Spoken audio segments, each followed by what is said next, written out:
Okay, good evening kids. तो हम आज शुरू कर रहे हैं स्टैटिस्टिक्स, अपना नया चैप्टर शुरू कर रहे हैं स्टैटिस्टिक्स। ठीक है, तो स्टैटिस्टिक्स में पहले तो क्विक रिवीजन कर लेते हैं। Quick revision what you have already studied last year. ठीक है, तो कुछ कुछ चीजें बताऊंगी, सारा रिवीजन करने बैठ जाएंगे तो बहुत ज्यादा टाइम लगेगा। तो स्टैट्स का मतलब हम डाटा एनालिसिस कर रहे हैं, मतलब बहुत सारा डाटा है, उसमें से हम कुछ कुछ चीजें निकाल रहे हैं। तो मेन जो चीजें हम निकालते हैं दैट इज सेंट्रल टेंडेंसीज। तो मेरे पास कौन कौन सी सेंट्रल टेंडेंसीज होती है? Mean, median and mode. ठीक है, तो पिछले साल भी हमने ये कैलकुलेट करी थी क्लास 9th में, पर हमने किसकी करी थी? अनग्रुप्ड डाटा की करी थी। कौन से वाले डाटा की करी थी? अनग्रुप्ड डाटा, मतलब एक रैंडम, मेरे पास कुछ बच्चे हैं, 10 बच्चे हैं और 10 बच्चों के कुछ नंबर्स आए हैं, उन नंबर्स का मैंने मीन, मीडियन, मोड ऐसे निकाला था अनग्रुप्ड। अब जो हमारे पास है in this year for class 10th, हम क्या करने वाले हैं? Grouped data. ठीक है, डाटा जैसे मेरे पास ये ग्रुप है, ऐसे ग्रुप डाटा है, उसमें मैंने क्या फाइंड करना है? Mean, median and mode.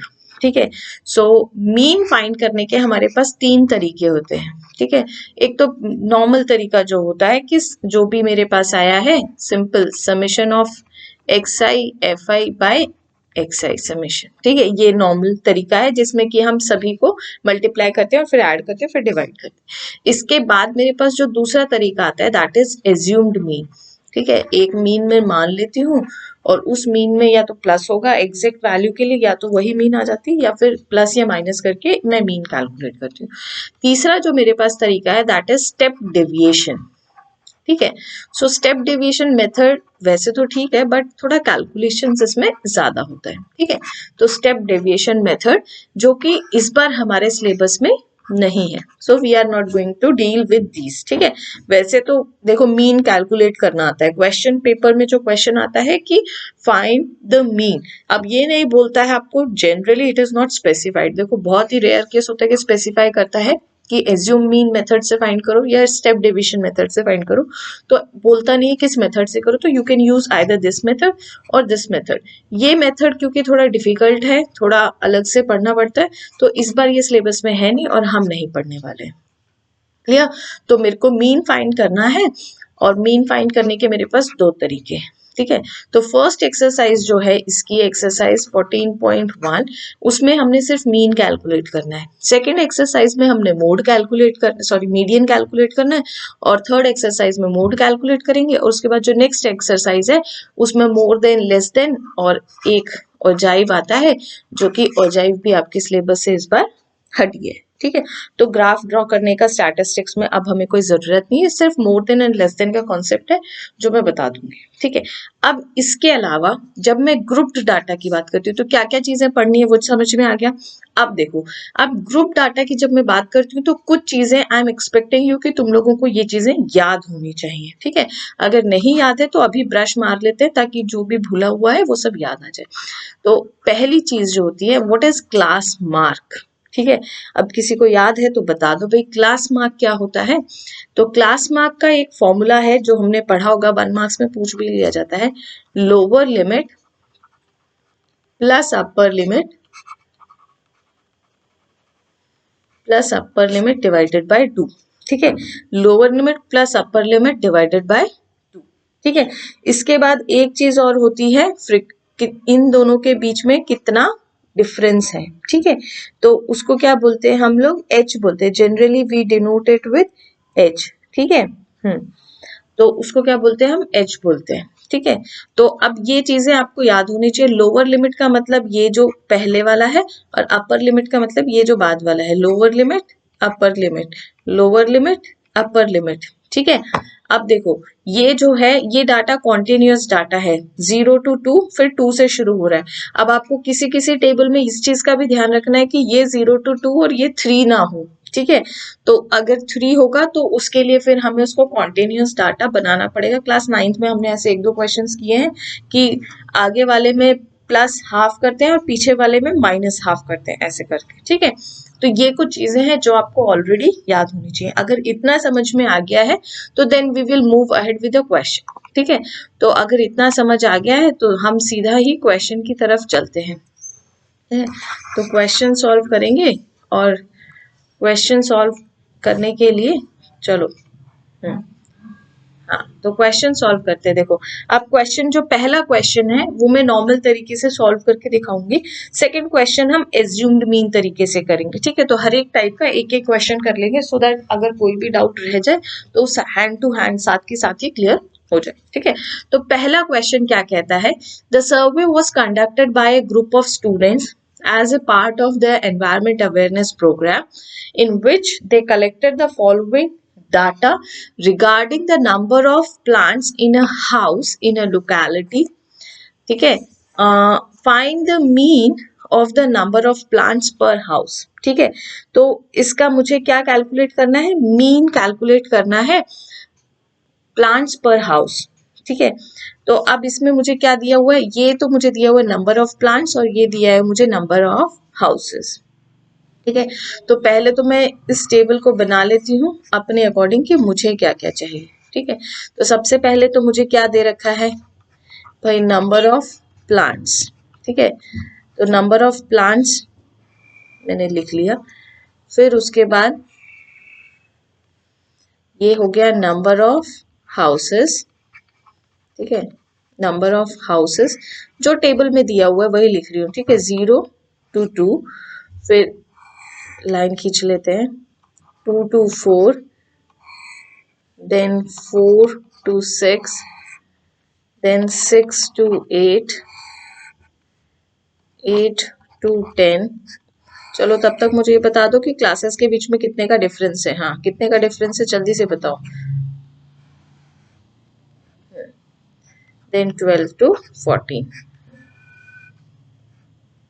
ठीक है, तो ये हो गया मेरे पास टेबल।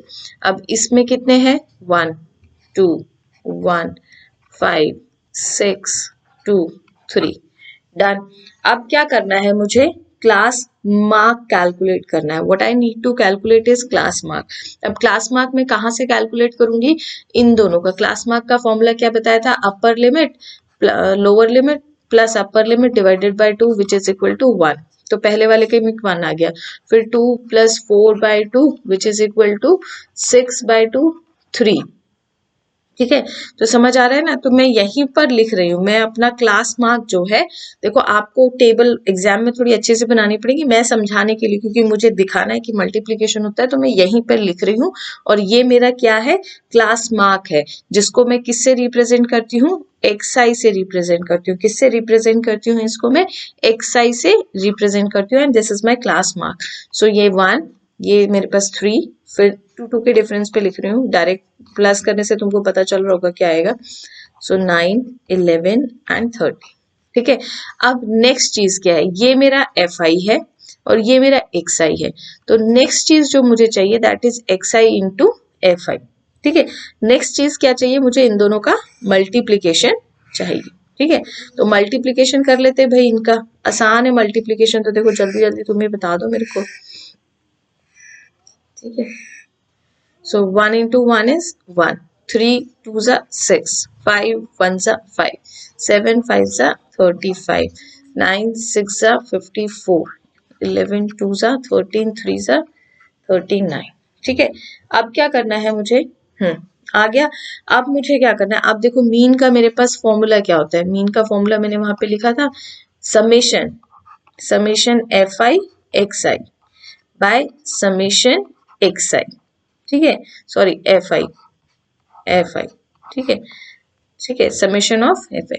अब इन सबको मुझे ऐड करना है, एक्चुअली में मुझे इनको ऐड करना है। ठीक है, तो ऐड करके मुझे बता दो कि भाई कितना हो जाएगा, जल्दी से बता दो मुझे कितना हो जाएगा, ऐड कर लो इनको। 40। ठीक है, मैंने ऐड कर लिया, तो मेरा आ रहा है 162। चेक कर लो 162 आ रहा है कि नहीं आ रहा है। इन सबको मैंने ऐड किया और ऐड करने के बाद मेरे पास आया 162। सॉरी। ठीक है, ये कितना आ गया भाई, 162। अब टोटल नंबर ऑफ फैमिलीज, चाहो तो नंबर ऑफ हाउसेस को ऐड कर सकते हो, तो ये नंबर ऑफ हाउसेस 20 आएगा। पर मैंने क्या किया, ऐड करने की वजह मैंने यहाँ पे देख लिया कि यहाँ पे दे रखा था 20 हाउसेस है, तो मैं अब इसको 20 से सिर्फ डिवाइड कर रही हूँ। ठीक है। तो 20 से क्या 2 से डिवाइड कर लेती हूँ 8 एंड 1, ठीक है, और 1 के बाद डेसिमल लगा देती हूँ तो 8.1 प्लांट्स, ठीक है, 8.1 प्लांट्स, ठीक है। तो मीन कितना हो जाएगा, मीन कितना हो जाएगा 8.1। और इस मेथड को कौन सा मेथड बोला जाता है, डायरेक्ट मेथड। इस मेथड को क्या बोला जाता है, सिंपल मेथड और डायरेक्ट मेथड। इस मेथड को बोला जाता है डायरेक्ट मेथड, ठीक है। तो इसमें मैंने कुछ भी नहीं किया, नंबर ऑफ हाउसेस का टोटल किया और क्लास मार्क निकाला और उसको नंबर ऑफ हाउसेस से मल्टीप्लाई कर दिया, मतलब अपनी एफआई से मल्टीप्लाई कर दिया, ठीक है। और मल्टीप्लाई करने के बाद मैंने क्या किया है, अभी डिवाइड कर दिया और मुझे मीन मिल गया, ठीक है। क्लियर है ना, इतना इतना समझ आया। तो चलो अगले क्वेश्चन की तरफ चलते हैं। अगला क्वेश्चन जो है उसमें भी हमें मीन ही कैलकुलेट करना है, ठीक है। पर अब हम क्या करेंगे, एज्यूम्ड मीन वाले तरीके से करेंगे ताकि हम इस टाइप का भी एक क्वेश्चन कर पाए, ठीक है। तो कौन से तरीके से करने वाले हैं हम, एज्यूम मीन तरीके से करने वाले। क्वेश्चन क्या कह रहा है एक बार पढ़ लेते हैं, ठीक है। बढ़िया तरीके से क्वेश्चन को समझना बहुत जरूरी है। आधी से ज्यादा प्रॉब्लम तो क्वेश्चन ना समझने से हो जाती है कि बच्चे क्वेश्चन को गलत अटेम्प्ट कर देते हैं, ठीक है। Consider the following distribution of the daily wages of 50 workers of a factory, ठीक है। तो 50 वर्कर का यहाँ पर डाटा दे रखा है, तो समझ लो ये मेरे पास 50 आ गया इज इक्वल टू 50। ऐड करने की जरूरत ही नहीं है, मैं अब इसको ऐड नहीं करूंगी। I need to save my time in the examination, जो क्वेश्चन टफ है उनको ज्यादा दे सकूं, तो ये तरीका है, ठीक है। अब क्या कह रहा है, find the mean of this, ठीक है। फाइंड द मीन, और ऐसे ही बोलेगा आपको, एग्जामिनेशन में भी ऐसे ही बोला जाता है, यूज द एप्रोप्रिएट मेथड। तो एप्रोप्रिएट का मतलब यू कैन यूज जो मेथड आपको आता हो, जो इजी लगता हो, ठीक है। तो बढ़िया क्वेश्चन है। चलो तो टेबल बनाएंगे सबसे पहले तो, ठीक है। देखो मेरी लाइनें टेढ़ी मेढ़ी हो सकती हैं, but you need to make the table with the help of scale, ठीक है, ठीक है। तो आपको जो है वो बनाना है स्केल से, ठीक है। नंबर ऑफ वर्कर्स, ठीक है, नंबर ऑफ वर्कर्स। अब देखो नंबर ऑफ वर्कर्स हो गया मेरे पास, तो ये है 100 से 120, मतलब दिहाड़ी पे काम करते हैं भाई, ठीक है। तो 100 से 120 के दिहाड़ी वाले कितने वर्कर है मेरे पास, 12, मतलब 100 रुपए से 120 दिन एक दिन में काम करेंगे और 100 से 120 रुपए लेंगे, ऐसे 12 वर्कर्स हैं। 120 से 140 लेने वाले कितने वर्कर्स हैं मेरे पास, 14, ठीक है। अब 140 से 160 वाले कितने हैं मेरे पास, 8, ठीक है। और 160 से 180 वाले कितने हैं मेरे पास, 6। और 180 से 200 वाले कितने हैं मेरे पास, भाई 10 वर्कर है, ठीक है। कितने वर्कर है भाई, 10 वर्कर है। अब क्या चीज देखो, सबसे पहले अब स्टेप्स याद रखने हैं भाई, स्टेप्स पक्का वाले याद रखने हैं आपने, है ना, इसमें कोई गड़बड़ नहीं करनी। तो सबसे पहले मैंने क्या कैलकुलेट करना है, मेरा एक्सआई कैलकुलेट करना है। एक्सआई का मतलब क्या है, मेरा क्लास मार्क, ठीक है। तो सबसे पहले तो यहाँ खींची मैंने टेबल और मैंने अपना क्लास मार्क कैलकुलेट कर दिया। तो यहाँ पे रफ एक बार करके दिखा देती हूँ कैसे कैलकुलेट करते हैं। 100 और 120, lower limit plus upper limit divided by 2 which is equal to 220 by 2, तो कितना आ जाएगा 110। अगला कैलकुलेट करोगे तो वो आ जाएगा 130, ठीक है। तो मैं सिर्फ एक कैलकुलेट करके बताया, अगर आपको ना आए तो आप ऐसे बाकी सारे भी कैलकुलेट कर सकते हैं।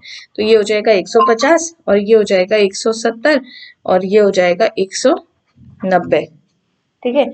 ये हो जाएगा 190, ठीक है। तो ये हो गया मेरा क्लास मार्क। अब क्या करना होता है, अब देखो, अब अगर डायरेक्ट मेथड यूज कर रही होती तो अब इन दोनों को मल्टीप्लाई करके और लिख देती और ऐड करके कर देती, पर अब मैंने कौन सा मेथड यूज किया है, एज्यूम्ड मीन मेथड। तो मैं मान लेती हूं, मतलब अब देखो लेट करना है मुझे, सो मैं मान रही हूं कि 150 जो है वो मेरा मीन है। I am just supposing it, है नहीं, मैं क्या कर रही हूँ, सपोज कर रही हूँ कि 150 जो है वो मेरा एज्यूम्ड मीन है। तो अब एक चीज कैलकुलेट करूंगी मैं, D is the difference. Difference किसका है, एक्सआई मतलब क्लास मार्क और मेरा एज्यूम्ड मीन का, ठीक है। तो भाई 110 में से 150 गया तो मेरे पास -40, ठीक है। अब यहाँ पर 130 चला गया तो -20, 150 में से 150 चला गया तो 0, 170 में से 150 चला गया तो 20 और 190 में से गया तो 40, ठीक है, अब ये हो गया। ये एज्यूम मीन में सिर्फ एक यही मेथड, मतलब यही एक चीज है जो आपको याद रखनी पड़ेगी, बाकी सब कुछ पिछले जैसा ही है। ठीक है, बाकी सब कुछ क्या है भाई, पिछले जैसा ही है। ठीक है, हाँ, बाकी सब कुछ जो है वो पिछले जैसा ही है। चलो तो देखो आगे बढ़ते हैं। फिर आप क्या करना है, आप कुछ नहीं करना, ये मेरा निकल गया डी आई। ठीक है, this is my D I.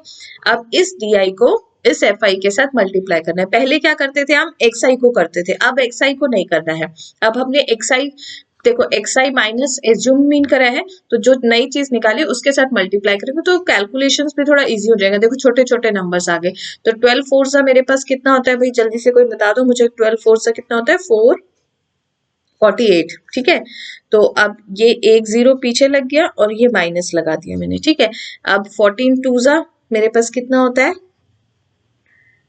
28, और एक जीरो और ये माइनस का साइन, इसको मल्टीप्लाई किया जीरो, ये हो जाएगा 120 और ये हो जाएगा 400। ठीक है, अब क्या करना है, अब नेगेटिव, अब सिर्फ इन सबको प्लस करना है। ठीक है, तो प्लस करने के लिए क्या करेंगे भाई, नेगेटिव नंबर्स को मैं एक साथ ऐड करके यहाँ पर लिख देती हूँ, क्योंकि ये 6 1 6 और 760 माइनस का, और ये प्लस को यहाँ पर ऐड करके लिखते हैं 0 2 520। ठीक है, तो ये मेरे पास कितना हो जाएगा भाई, 520। ठीक है, अब क्या बचेगा मेरे पास, देखो अब मैं फॉर्मूला लिख रही हूँ। ठीक है, फॉर्मूला, मीन का फॉर्मूला क्या होता है, assumed mean, assumed mean plus, ठीक है, प्लस प्लस मेरे पास कितना हो जाएगा भाई, summation of F I D I by summation F I. ठीक है, तो अब ए कितना है मेरे पास, 150। ठीक है, और summation of F I D I मेरे पास मैंने यहाँ पे निकाल लिया, तो ये है माइनस का 760 एंड प्लस का 520 डिवाइडेड बाय, मेरे पास कितने वर्कर्स थे टोटल, ऐड करने की जरूरत नहीं, क्वेश्चन में दे रखा है 50। ठीक है, अब सिर्फ कैलकुलेशन करना है, माइनस किया तो बताओ भाई माइनस करने के बाद कितना बचेगा, तो नेगेटिव साइन आएगा, पहली चीज तो नेगेटिव साइन आएगा, नेगेटिव वाला बड़ा है। ठीक है, अब 6 में से 2 चला गया तो 4। ठीक है, और 7 में से 5 चला गया तो 2 बटे में 50। ठीक है, अब इसको एक जीरो से एक जीरो कट गया और ये कट जाएगा 140, 25 होता तो पूरा कट जाता, अब ये जाएगा 4.8। ठीक है, 4.8, 4.8 माइनस कर लो 150 में से, तो कितना बचेगा मेरे पास, मेरे पास बचेगा 145.20। कितना बचेगा, 140.20। So this is 145, this 145 is my mean, ये क्या है मेरा मीन है, दिस इज माई मीन। ठीक है, तो इतना समझ में आया। चलो तो आज के लिए इतना ही रखते हैं, अगले वीडियो में बाकी के क्वेश्चंस करेंगे। ठीक है।